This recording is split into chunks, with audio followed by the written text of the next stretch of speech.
Saber um pouco da sua história, como é que foi a sua infância, quais valores que a sua família lhe colocaram para que você hoje fosse essa pessoa, esse padre de hoje. Muito bem, queria saudar a você, meu querido caro Cleiton Carvalho, aqui da Serrota. Queria também já saudar os seus seguidores da página Notícias de Serrota, aqueles que lhe acompanham deste trabalho de divulgação de mídia. Bom, meu irmão, eu nasci no Coreaú, né? Na cidade Aham, de Coreaú. E lá nasci, me criei, sou filho de um senhor bastante conhecido lá, um carpinteiro, José Mário sim. Martim, e de uma senhora Rita, conhecida também como Uhum, uma rezadeira, né? E nasci também de uma família numerosa, porque nós somos 10 irmãos, eu e mais 10 irmãos. sim, E meu pai, ele é um carpinteiro e também agricultor, ele sim. exercia as duas profissões. Para sustentar uma família numerosa, né, tinha que se desdobrar na questão da profissão dele. Então ele trabalhava com móveis, conserto de móveis, sentar portas, e também trabalhava na agricultura. Eu várias vezes também já fui para a agricultura com ele. E minha mãe é uma servidora pública, que hoje já é aposentada. E sempre cresci vendo lá minha mãe, meu pai, os dois sempre trabalhando, né, para sustentar uma família tão numerosa de 11 pessoas. Tinham muitas dificuldades, padre? Muito, meu irmão. Eu me recordo, eu nasci inclusive numa casa de taipa, Sim. a famosa casa de taipa, né, de barro, o Uhum. chão também terra batida. E nós tínhamos muitas dificuldades financeiras no sentido de ter aquilo que as comodidades do mundo moderno, Chegou a né? passar dificuldades por alimentos? Olha, como eu tinha um pai e uma mãe que, que, que eram e são bastante trabalhadores, graças a Deus eu nunca propriamente passei fome. Uhum, Nunca, graças a Deus. E sim. atribuo isso pela grandeza, a honestidade e o trabalho do meu pai e minha mãe. Eu nunca vi meu pai e minha mãe acordando mais de que 7 horas da manhã, não, né? Aham, Sempre cedo, 6 horas da manhã, eles estavam na lida, sim. nos afazeres. E todos eles, eu conheço os dois, desde quando eu me entendo por gente, os dois como muito trabalhadores e caprichosos naquilo que faz, né? E por conta disso eu me vi ali, né? Assim, e por conta disso também, nós nunca tivemos, quer dizer, nós não nos alimentávamos bem. Bem em que sentido? Um almoço substancioso todo Sim. dia.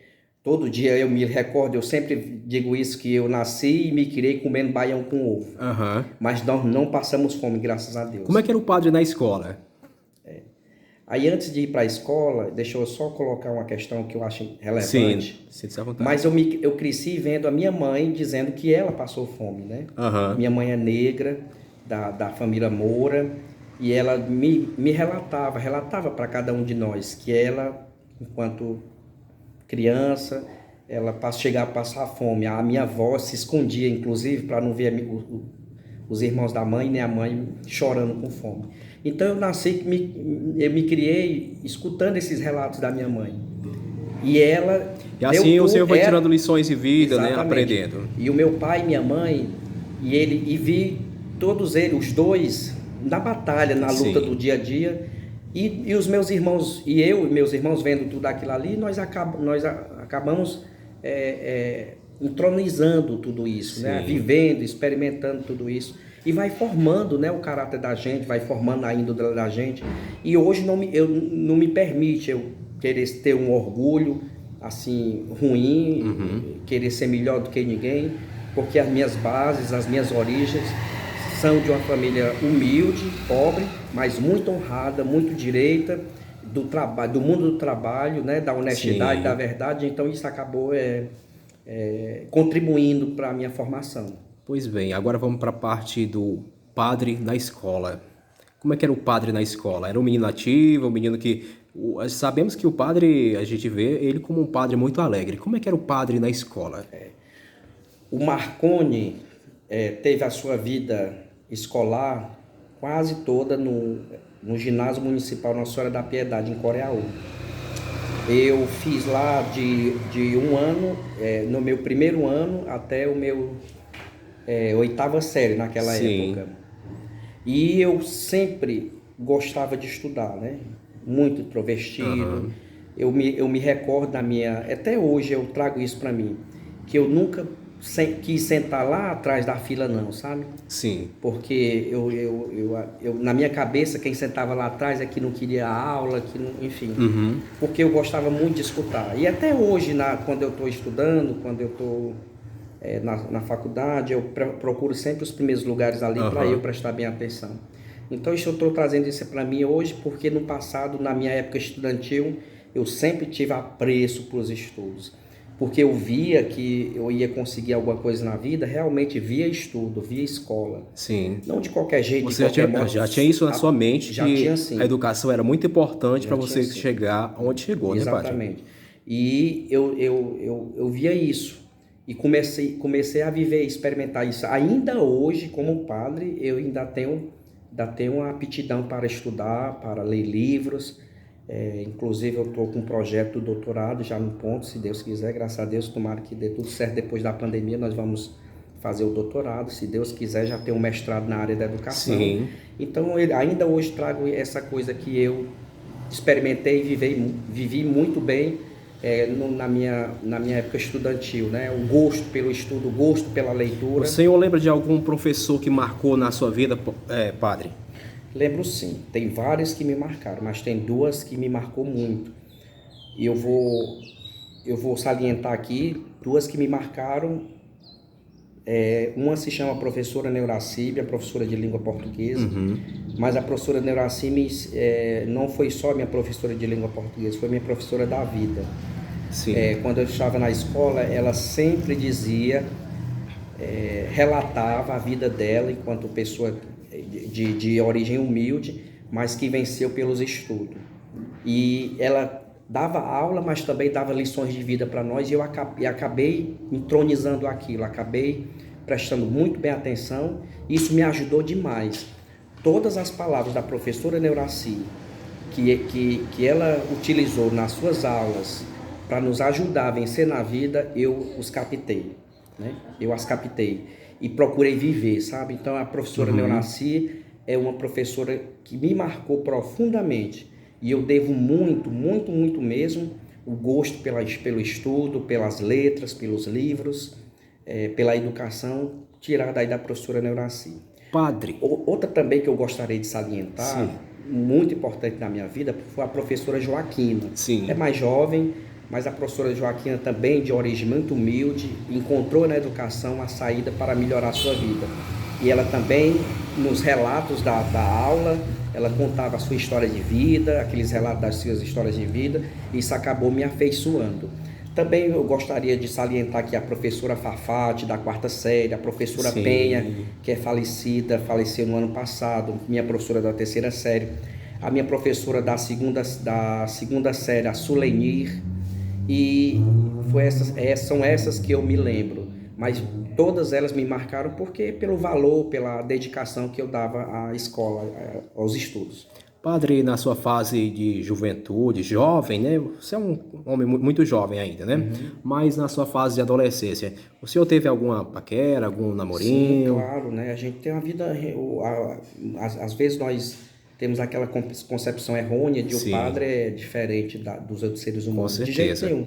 O padre teve uma vida humana, como todos tiveram, uma vida social, como todos tiveram. Fui um jovem que namorei, que paquerei, que tive as experiências antes de sair do seminário, antes de entrar no seminário em 1999, e foi tudo vivido de forma normal, natural, sem excessos, né? Sim. A questão não são os relacionamentos amorosos, a questão são os excessos, né? Da juventude, às vezes relacionamentos que não contribuem, não edificam a vida da pessoa, mas graças a Deus eu tive nesse sentido uma vida normal, nessa direção, né, dos relacionamentos, ser relacionamentos que contribuíram para a minha formação e me ajudou até certa forma para que eu possa compreender, né, as dimensões da vida e abraçar a vocação com mais dedicação porque eu também tive essas experiências que me ajudaram a solidificar a vocação que eu fui chamado.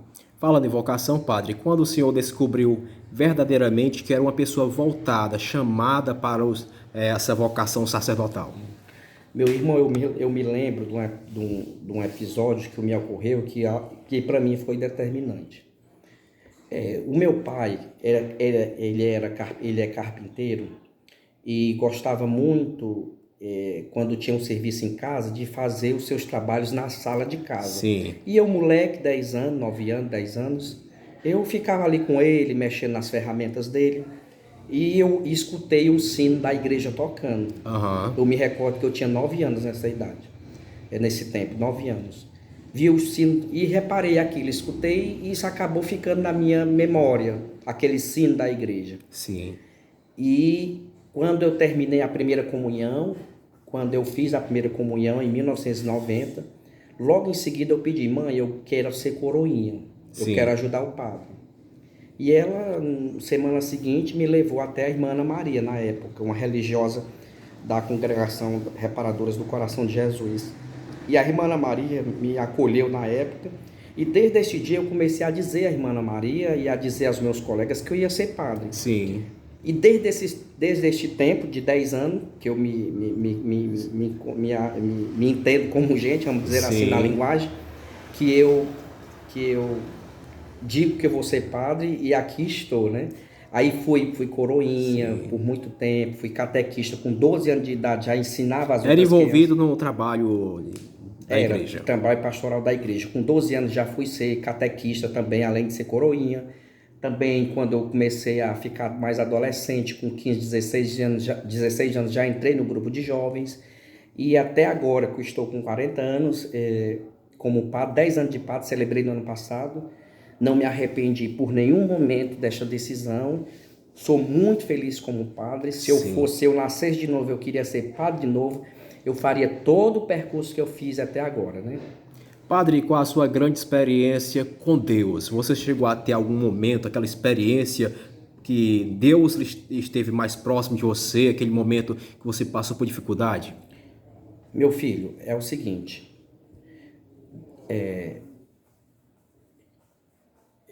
eu tive um momento muito difícil na minha vida. Sim. Familiar, que foi a perda da minha irmã mais jovem. Sim. Em 2016. Uhum. Nós sofremos muito, porque foi a minha irmã caçula. Uhum. Faleceu de um acidente de trânsito. Isso nos deixou realmente bastante abalados. Ainda nós estamos sob, né? Uhum. Isso durante a minha experiência. Uma experiência nova, né? Agora há pouco, né, padre? Recente, né? E são as dificuldades normais do dia a dia, né? Que a gente vai superando e se organizando. Sim. E vai sendo como experiências que vai solidificando e nos fortalecendo na vocação, né? Padre, quais foram as dificuldades que você encontrou para até chegar à sua ordenação a padre? Meu filho, é o seguinte,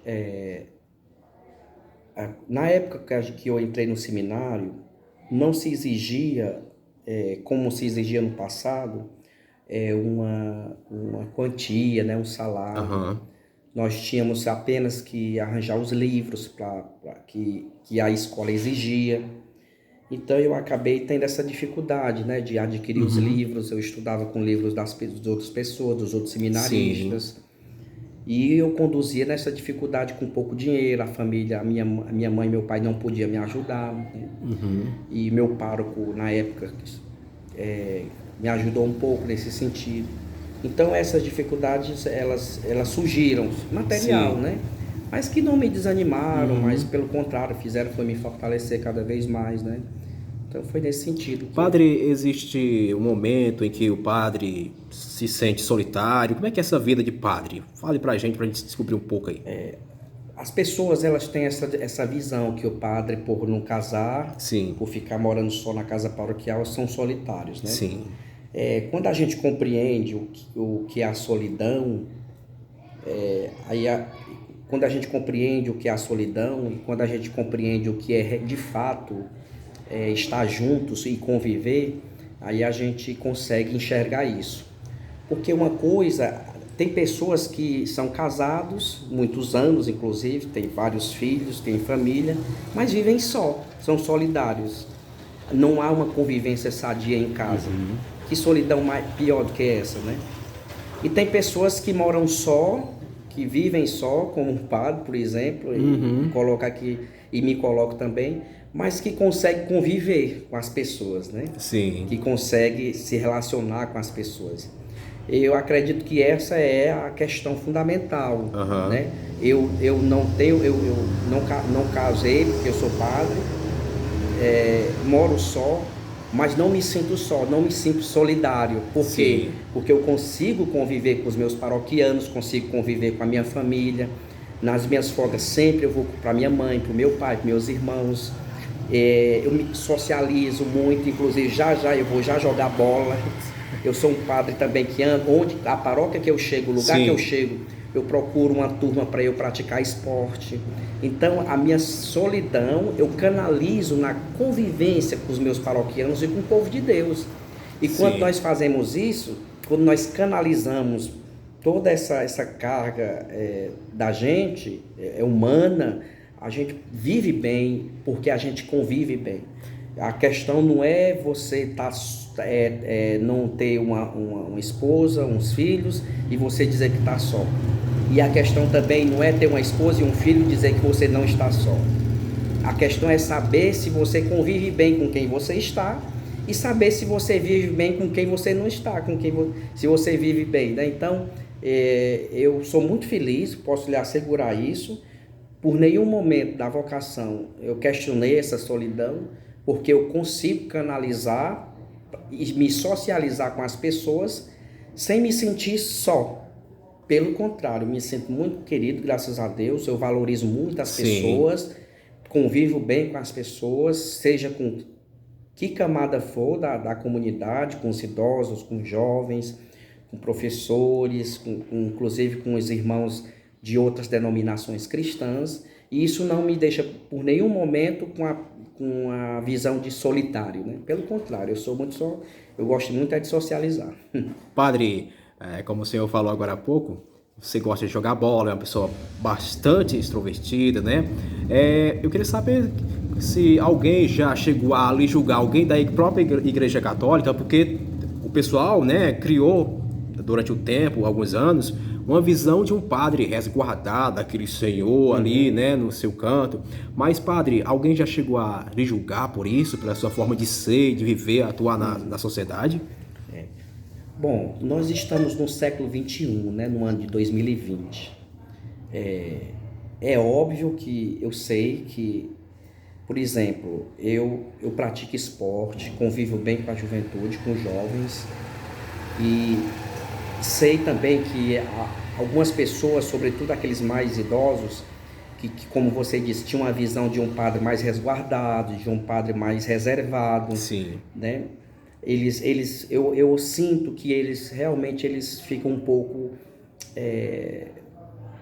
vamos dizer assim, um pouco estranho ver um padre de chuteira. Com a pulga por detrás da orelha, como diz por aí, né, padre? Pode ser essa expressão. Mas eles nunca chegaram para mim, Sim. Né? Do contrário, eu recebo muitas mesmo, quase todos os dias, diariamente, pessoas chegando para mim: ó, padre, eu gostei do seu jeito, porque você socializa, você está aqui conosco, né? Então eles no momento acham estranho, jovens e muitas pessoas, adultos, mas depois eles veem aquilo ali como uma forma de me aproximar. Começam a entender a sua popularidade, o jeito de o senhor ser, né, padre? E começam a dizer que esse é o caminho para que as pessoas também se aproximem da igreja, porque não encontram no padre um homem fechado, carrancudo, né? Pelo contrário, um homem aberto, um homem que só se sabe socializar. Então, eu encontro mais situações favoráveis a esse meu jeito de conduzir meu sacerdócio, no sentido de socializar com as pessoas, do que, né, situações negativas, você está entendendo? Sim. E as pessoas hoje, elas estão mais observando essas coisas. Com a mente mais aberta, né, padre? Estão numa percepção de que as coisas elas vão mudando, né? As coisas elas vão amadurecendo E é nesse sentido. Padre tem um nome, algum padre em quem o senhor se inspira, aquela pessoa que você colocou na sua mente que queria parecer com ele? Meu filho, padre perto de mim não. Sim, Padre que eu não conheci, e inclusive não foi que eu conheci, que eu conheci pessoalmente, felizmente, mas eu enxergo muito nele uma vivência cristã autêntica do sacerdócio, que é Dom Helder Câmara, sabe? sim. Eu já li vários livros dele, acompanho documentários dele, inclusive fico muito feliz que o bispo que me ordenou, que foi o Dom Fernando, foi um bispo que ordenou, que foi um bispo que foi ordenado pelo o Dom Helder Câmara. Então o Dom Helder Câmara deixou para mim um legado muito autêntico de um sacerdote cristão encarnado, sabe? Onde ver as pessoas não com um olhar de julgamento, mas um olhar humano, onde o sacerdócio que ele abraçou é um sacerdócio que se assemelha a Cristo no sentido de acolher a todos, sem pré-julgamento, sem condenações, sem moralismos. Então eu olho muito na figura do Dom Fernando, do Dom Helder Câmara, um modelo, né, de sacerdote, de homem da igreja, homem de Deus e povo de Deus, né? Então o Dom Helder Câmara para mim eu sempre lembro quando eu olho para minha figura, para o meu ser de padre, o Dom Helder Câmara sobretudo. Qual a mensagem que o senhor traz para aqueles jovens que querem atuar na vida como um sacerdote no trabalho da igreja, padre?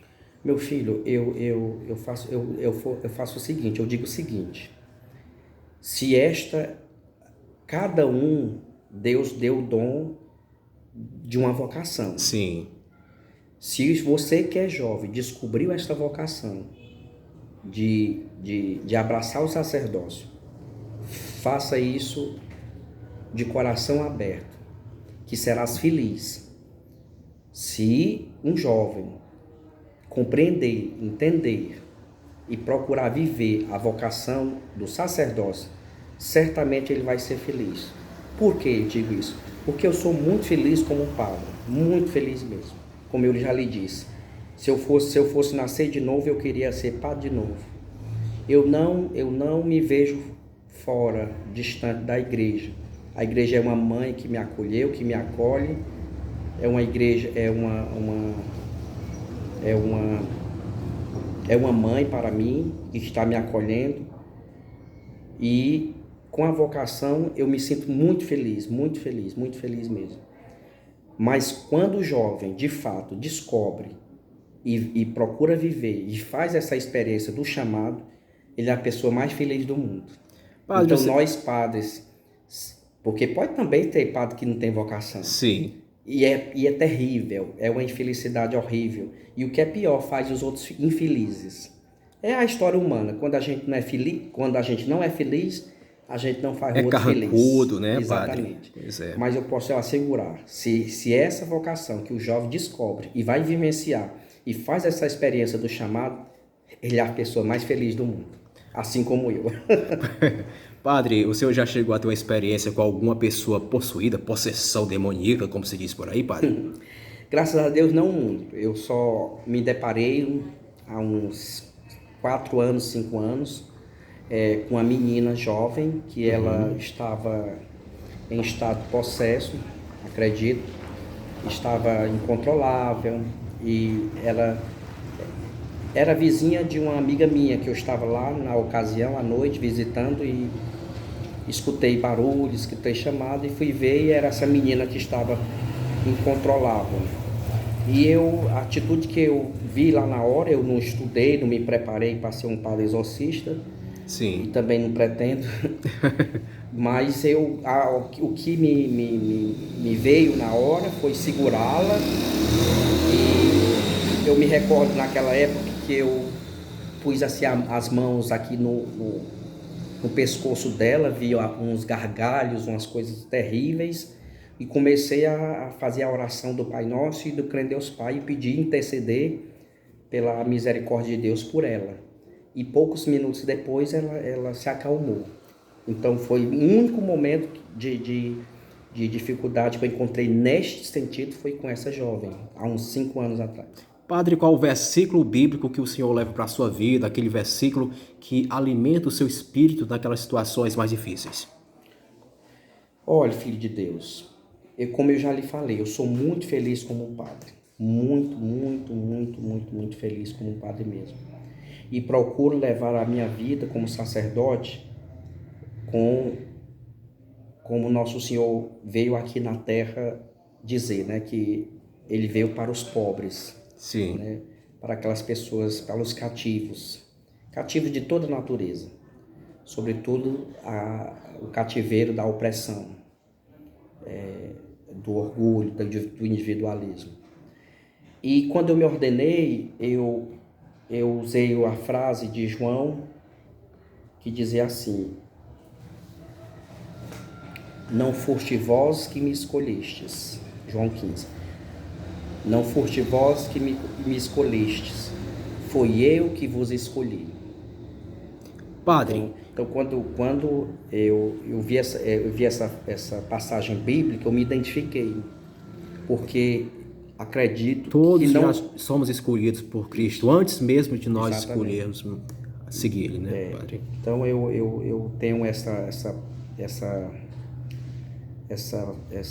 passagem bíblica como o meu suporte, o meu alicerce, né? Que se eu fosse ser padre por minha escolha, por meu querer, talvez eu não seria feliz. Mas eu acredito, vivo isso como uma missão que Deus me deu. Por isso que eu sou feliz. O que é preciso para ser feliz? A pergunta já foi respondida. Eu só tenho a agradecer a sua participação aqui na página, Padre, e por estar sempre aí disponível, né, para falar com a gente. Que Deus abençoe a sua vida e deixar as suas considerações finais, a sua palavra final aqui na página. Eu agradeço também. É sempre bom a gente socializar a experiência da gente para os mais jovens, para as pessoas. E o que eu gostaria, para finalizar essa conversa legal com você, Cleito, com os seus seguidores da página Notícias de Serrota, é que cada um de nós devemos abraçar este compromisso, né, de fazer o mundo melhor, né? De trazer este Cristo para as pessoas, um Cristo que é humano, que é fraterno, que é solidário, né? Que nós sejamos mais tolerantes, que nós encontremos nos outros não um rival que nós precisamos destruir, pelo contrário, o que nós precisamos criar são pontes, são estruturas que nos fazem felizes, para que a gente possa fazer também as pessoas felizes, né? E é um compromisso de cada um, meu irmão, de fazermos um mundo melhor aqui na Terra, né? Pela sua simples atitude, a gente não precisa de muita coisa para fazer as outras pessoas felizes, né? Seja apenas humano, seja humano. E o humano, ele é solidário, o humano, ele é fraterno, o humano, ele é amoroso. Se nós vivermos isso, a nossa humanidade, a gente com certeza está contribuindo para um mundo melhor. Falamos com o Padre Marconi Martins aqui na página Notícia de Serrota.